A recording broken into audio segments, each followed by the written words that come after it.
Hello बेटा, last video में हमने बात की थी केमिकल कोऑर्डिनेशन इन ह्यूमन। आज हम डिस्कस करेंगे नर्वस कोऑर्डिनेशन इन ह्यूमंस। जो न्यूरॉन्स हैं वो नर्वस सिस्टम की स्ट्रक्चर और फंक्शन यूनिट हैं, और ये ह्यूमन बॉडी की लॉन्गेस्ट सेल भी क्या है, न्यूरॉन्स ही हैं। अगर हम स्ट्रक्चर ऑफ न्यूरॉन की बात करें तो दिस इज़ द डायग्राम। इसमें ये वाला पार्ट डेंड्राइट्स वाला हिस्सा शो कर रहा है, बीच में ये न्यूक्लियस, और ये इसके अंदर जो लिक्विड मटेरियल इसके सराउंडिंग में है वो न्यूक्लियोप्लाज्म कहलाता है। और ये न्यूक्लियस के पास वाला हिस्सा जैसे न्यूक्लियोलस, ठीक है। इसके पास जो आपके पास ग्रेन्यूल स्ट्रक्चर है, नीजल्स ग्रेन्यूल, जो मैंने आपको बताया भी था, जो सिवाय न्यूरॉन्स के कहीं और नहीं मिलेंगी। एक्सोन वाला लॉन्ग थ्रेड लाइक स्ट्रक्चर, इसके ऊपर ये जो कोटिंग है मेडुलरी शीथ और माइलिन शीथ भी कह देते हैं। यहाँ पे जो ये बेसल पॉइंट सा बन रहा है नॉड लाइक स्ट्रक्चर, उसे नॉड ऑफ रेनवियर नाम दिया जाता है। ये एक्सोन एंडिंग्स, ठीक है। डेंड्राइट्स आपके पास शॉर्ट्स ब्रांच पार्ट है, इनके अंदर ग्रेन्यूल्स होते हैं और ये सिग्नल कैप्चर करने का काम कर रहा है। जो साइटोन वाला पार्ट है, इसमें न्यूक्लियस है, साइटोप्लाज्म है, स्पेसिफिकली नीजल्स ग्रेन्यूल, जो RER रफ एंडोप्लाज्मिक रेटिकुलम जो राइबोसोम के साथ अटैच है उनसे फॉर्म कर रहा है आपके पास। और इसके अंदर फाइब्रल लाइक स्ट्रक्चर, जिन्हें न्यूरोफाइब्रल्स भी नाम दे देते हैं हम। एक्सोन वाला part large single unbranch part होता है, इसके अंदर नीजल ग्रेन्यूल्स नहीं होते हैं। और ये आपके पास नेक्स्ट मतलब सिग्नल नेक्स्ट न्यूरॉन के पास आपके पास भेजने का काम कर रहा है। इसके पास आपके पास एक जो पतली सी मेम्ब्रेन होती है एक्सोन की, that is axolemma. Lemma part always relates with the membrane, और जिनके ऊपर ये माइलिन की कोटिंग प्रेजेंट हमने अभी कहा था, मेडुलेटेड फाइबर वो कहलाते हैं। और वाइट कलर का है ये आपके पास। इसमें नर्व फाइबर जिनमें माइलिन शीट नहीं है उन्हें नॉन माइलिनेटेड कहेंगे हम, और वो ग्रे कलर में, और माइलिन शीट जिनमें है वो वाइट कलर में।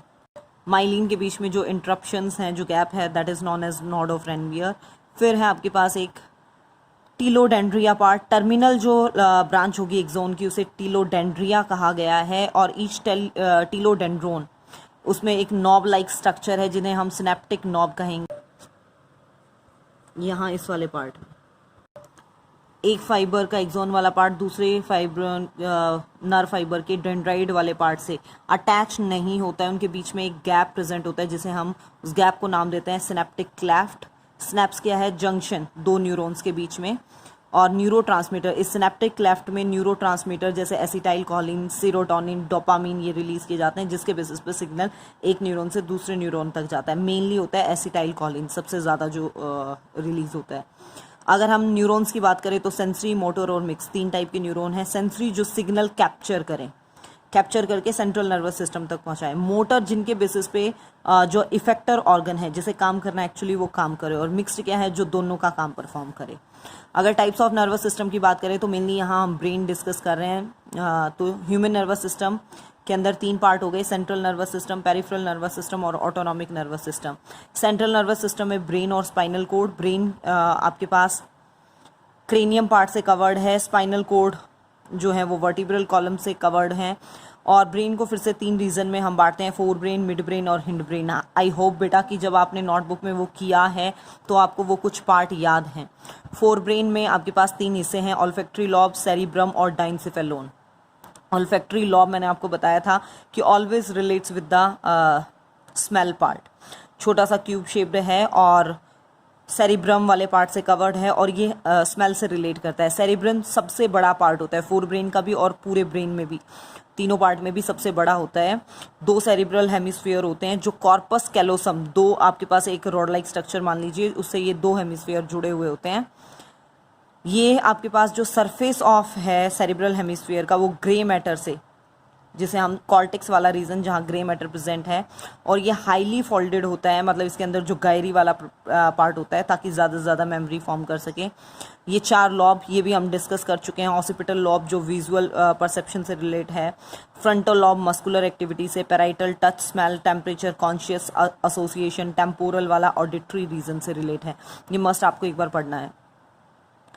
जो सेरिब्रम वाला पार्ट है उसमें सेंसरी एरिया जो सेंस ऑर्गन से सिग्नल रिसीव कर रहा है। मोटर एरिया क्या है, जिसके बेसिस पे अफेक्टर ऑर्गन जैसे मसल्स हैं, ग्लैंड्स हैं, वो काम कर रहे हैं। डाइनसेफेलोन की अगर हम बात करें तो इसके अंदर एक कैविटी, थर्ड वेंट्रिकल आया भी था हमारा हार्मोन वाले में लास्ट वीडियो में। ये थैलेमस और हाइपोथैलेमस इसके दो पार्ट हैं। थैलेमस क्या है आपके पास, रिले सेंटर की तरह, मतलब सेंसरी और मोटर के बीच में सेंसरी से जो सिग्नल आया उसे मोटर तक पहुंचाने का काम कर रहा है। स्पाइनल कोड और मेडुला ऑब्लिगेंटा जो पार्ट है वहाँ से, और सेंसरी इम्पल्सेस को ये रिकग्नाइज करेगा कि वो हीट के लिए, कोल्ड के लिए, पेन, लाइट, प्रेशर, जो मैंने आपको रिसेप्टर बताए थे उनसे रिलेटेड। थर्ड वेंट्रिकल को फ्लोर जो है, थर्ड वेंट्रिकल का फ्लोर वाला जो हिस्सा है उसे हाइपोथैलेमस नाम दिया गया है। और हाइपोथैलेमस क्या है, हंगर, थ्रस्ट, थर्मोरेगुलेशन, टेम्परेचर मतलब स्लिप, सेक्स और या स्ट्रेस, उन सबको कंट्रोल कर रहा है। मिड ब्रेन की अगर हम बात कर रहे हैं तो दो पार्ट हो गए हैं उसकी, मेनली बहुत छोटा सा हिस्सा है, अगर आप इसे सेपरेट पार्ट में नहीं भी डिवाइड करते हो तो भी कोई प्रॉब्लम नहीं है। सेरेब्रल पेडंकल जो हैवी नर्व फाइबर से मिलके बना है और इसे क्रूरा सेरिब्राई नाम दिया जाता है। फोर ब्रेन को ये हिंड ब्रेन से जोड़ने के काम आते हैं। ऑप्टिक लॉब्स जहाँ पे आई मूवमेंट और हियरिंग रिस्पॉन्स को कंट्रोल किया जा रहा है। हिंड ब्रेन के तीन पार्ट हैं आपके पास। सेरिबैलम, ये इन तीनों हिस्सों में थोड़ा सा लार्ज और वेल डेवलप्ड होता है। कोऑर्डिनेशन, एडजस्टमेंट मतलब इक्विलिब्रियम और पोस्चर बॉडी का ये कंट्रोल करता है। पोन्स वेरोलाई जो मेडुला ऑब्लिगेंटा के आपके पास जस्ट अबो होता है और ये रेस्पिरेशन को कंट्रोल करता है। मेडुला ऑब्लिगेंटा पोस्टीरियर पार्ट है और इसके जस्ट बाद स्पाइनल कोड शुरू हो जाता है, rod like structure. Involuntary functions जो है बॉडी के, जैसे heart beat, breathing rate, saliva secretion, swallowing, coughing, sneezing, vomiting, उन सबको कंट्रोल करता है। सेकेंड पार्ट है ह्यूमन नर्वस सिस्टम में, सेंट्रल नर्वस सिस्टम में एक ब्रेन और दूसरा स्पाइनल कोड। सिलेंड्रिकल स्ट्रक्चर है और मेडुला ऑब्लिगेंटा से शुरू होकर डाउनवर्ड इसकी मतलब ये प्रेजेंट होता है। बोनी केस, वर्टिब्रल कॉलम में ये प्रोटेक्ट, जैसे ब्रेन के लिए क्रेनियम थी, यहाँ पे प्रोटेक्टिव कवरिंग वर्टिब्रल कॉलम है। इसके बाहर एक कवरिंग मेनिंजेस भी होते हैं जैसे ब्रेन में है, और यहाँ से 31 पेयर नर्व अराइजेस होती हैं। और ये स्पाइनल रिफ्लेक्स एक्शन जो है बॉडी का, स्पाइनल कोड उससे रिलेट करता है। रिफ्लेक्स एक्शन की अचानक स्पॉन्टेनियस जो एक्टिविटी हो जाती है ब्रेन की, ये जो आप नोटबुक में कर चुके हैं वहाँ से कर लीजिएगा, वो as compare to this easy है। और आपको ये ईजी लग रहा है तो आप यहाँ से भी कर सकते हो। इसमें ये यही बता रखा है कि कोई भी स्टिमुलाई आया, रिसेप्टर ने उसे रिसीव किया, सेंसरी न्यूरॉन्स के थ्रू वो स्पाइनल कोड तक पहुँचा, उस पर प्रोसेसिंग हुई, मोटर न्यूरॉन्स के थ्रू अफेक्टर को ऑर्डर दिया गया और उसके बेसिस पे रिस्पॉन्स आया। स्पाइनल कोड कंट्रोल कर रहा है आपके पास, रैपिड एक्शन होता है विदाउट विल, और इसके लिए जो पाथ फॉलो किया जा रहा है, जैसे ये उसे रिफ्लेक्स आर्क नाम देते हैं। जैसे कोई पिन चुभे, आपने हाथ पीछे कर लिया, जैसे स्ट्रॉन्ग लाइट का फ्लैश आया, आईज क्लोज कर ली गई। ये थोड़ा सा जल्दी में हम इसलिए कवर कर रहे हैं कि इनको डिटेल में हम कर चुके हैं। जो भी अलग पार्ट है वो मैं आपका पूरा डिस्कस यहाँ कर लूँगी जो हमने नोटबुक में नहीं कवर किया होगा। जैसे रिफ्लेक्सेस के आपके पास दो टाइप हैं, वन इज़ द सिंपल और जिसे हम अनकंडीशनड कहते हैं, और एक कंडीशन रिफ्लेक्स हो गया। सिंपल रिफ्लेक्स में क्या है, inborn response to a stimulus, मतलब ठीक है कि कोई स्टिमुलाई आ रहा है उसके लिए फिक्स है कि वो रिस्पॉन्स आएगा। जैसे where learning is not required, जहाँ हमें पर्टिकुलर वो चीज़ सीखने की जरूरत नहीं है, बाय बर्थ वो चीज़ है। ये हमारे बॉडी के लिए प्रोटेक्टिव की तरह काम कर रहा है। Knee jerk occur immediately when patella tendon of leg is sharply tapped. Patella bone, knee पे जो बोन प्रेजेंट है that is known as patella, और दो हैं, one is the tendon and other is the ligament. Ligament होता है जो bone को बोन से जोड़े, और टेंडन क्या होता है जो बोन को मसल से जोड़े।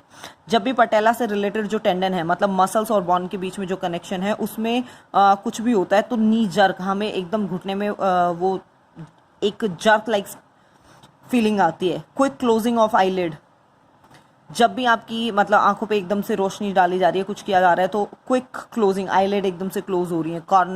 कॉर्नियल जो रिफ्लेक्स आता है कॉर्निया वाले पार्ट से। कंडीशनल क्या है, कंडीशनल रिफ्लेक्स जो हम सीखते हैं, ठीक है, जो हमारे एक्सपीरियंस ट्रेनिंग के बेसिस पे हमें सिखाया जाता है। जैसे साइकिल हमें बाय बर्थ नहीं आती, हमने सीखी है। स्कूटर ड्राइव करना, गाड़ी ड्राइव करना, ये हमने सीखा है। सेंट्रल नर्वस सिस्टम के बाद है पेरिफेरल नर्वस सिस्टम। इसमें होंगे बेटा जो नर्व्स अराइज हो रही हैं, जैसे क्रेनियल नर्व्स हैं 12 पेयर, स्पाइनल नर्व्स हैं 31 पेयर। मेनली आप ये याद रखिएगा इसमें। ये वॉलेंट्री एक्टिविटीज से बॉडी की मतलब क्या है, मेनली कंट्रोल करती हैं। और क्रेनियल वाली को सेरिब्रल नर्व्स भी हम नाम देते हैं क्योंकि वो ब्रेन से अराइज हो रही हैं। ऑटोनॉमिक नर्वस सिस्टम की हम बात करें तो ऑटोनॉमिक नर्वस सिस्टम सेल्फ जो कंट्रोल कर रहा है, self governing nervous system. Internal organs जितने भी हैं इनवॉलेंट्री, जैसे हार्ट की functioning, blood vessels, gland, alimentary canal की, स्मूथ मसल्स, यूट्रस की, उन सबको ये कंट्रोल करता है। इसे 2 पार्ट में डिवाइड करते हैं, सिंपैथेटिक एंड पैरासिम्पैथेटिक। सिंपैथेटिक क्या है, जो इमरजेंसी कंडीशन में काम कर रहा है, और पैरासिम्पैथेटिक नॉर्मल कंडीशंस में जो काम करता है। फोर ब्रेन में ये देखिए, जो फ्रंटल लॉब, पैराइटल लॉब, ये भी हम डिस्कस कर चुके हैं, ऑसिपिटल लॉब, ठीक है, सेरेब्रम, ये इनके फंक्शंस ही यहाँ डिस्कस किए गए हैं। मिड ब्रेन, ये इसके हिंड ब्रेन वाले पार्ट, सेरिबेलम, पोन्स। आप अगर नोटबुक वाला डायग्राम कवर करना चाह रहे हैं यहाँ भी तो आप इजीली कर सकते हैं। नोड ऑफ रेनवियर, न्यूरोट्रांसमीटर, ये एक बार ज़रूर आप कीजिएगा। फोटो पीरियड और daily duration of light hours, ठीक है, डार्क पीरियड, कितना टाइम का लाइट है, कितना टाइम की डार्क है, वो ग्रोथ और डेवलपमेंट प्लांट के ऊपर बहुत ज़्यादा अफेक्ट डालता है, और उसे कहते हैं फोटो पीरियोडिज्म। फोटो मतलब लाइट, पीरियोडिज्म मतलब फिक्स ड्यूरेशन, कि एक डे में कितना फिक्स ड्यूरेशन के लिए लाइट अवेलेबल हुई है प्लांट को। Cytokinin, anti ageing plant hormone भी इसे नाम दिया जाता है। कॉन्ट्रासेप्टिव पिल्स, जो ऑरल पिल्स ली जाती हैं ताकि प्रेगनेंसी ना हो, उनके अंदर एस्ट्रोजन और प्रोजेस्टेरोन हार्मोन होता है। 4S stands 1 each for 4S में एक ऐसा salt, sugar, sex and stress. ये मतलब एड्रेनल ग्लैंड से रिलेट किया गया है इसके हार्मोन के बेसिस पे। एड्रेनल ग्लैंड साल्ट और शुगर मेटाबॉलिज्म को, डेवलपमेंट ऑफ सेक्स और स्ट्रेस रिएक्शन को, इनको मतलब सबको कंट्रोल कर रहा है। एड्रेनल ग्लैंड जो है gland of FFF, flight, fight and fright, ठीक है, वो नाम भी दिया जाता है। थाइमस को द थ्रोन ऑफ इम्यूनिटी, कि इसी के कारण इम्यूनिटी जनरेट हो रही है, टी लिम्फोसाइट और इनसे रिलेट करके। Chemical which perceives the photoperiodic stimulus in leaves is phytochrome या फाइटो हार्मोन भी नाम दे देते हैं। आपको बता दूं बेटा कि ये हार्मोन जो है वो हाइपोथेटिकल हार्मोन है, मतलब एक्चुअल में अब तक ये डिस्कवर नहीं हुआ है, लेकिन ऐसा माना जाता है। जैसे फाइटो हार्मोन, फ्लोरिजन है वो हाइपोथेटिकल, मेनली तो फ्लोरिजन है, वो हाइपोथेटिकल है, और उसके बेसिस मतलब फ्लोरिजन के सिक्रेशन के बाद ही क्या है, फ्लावर फॉर्मेशन होना शुरू होता है। ब्रेन स्टेम, ये जरूर देखिएगा, मिड ब्रेन वाला पार्ट, पोन्स वेरोलाई और मेडुला ऑब्लिगेंटा, इन्हें नाम दिया जाता है ब्रेन स्टेम, इन 3 पार्ट को।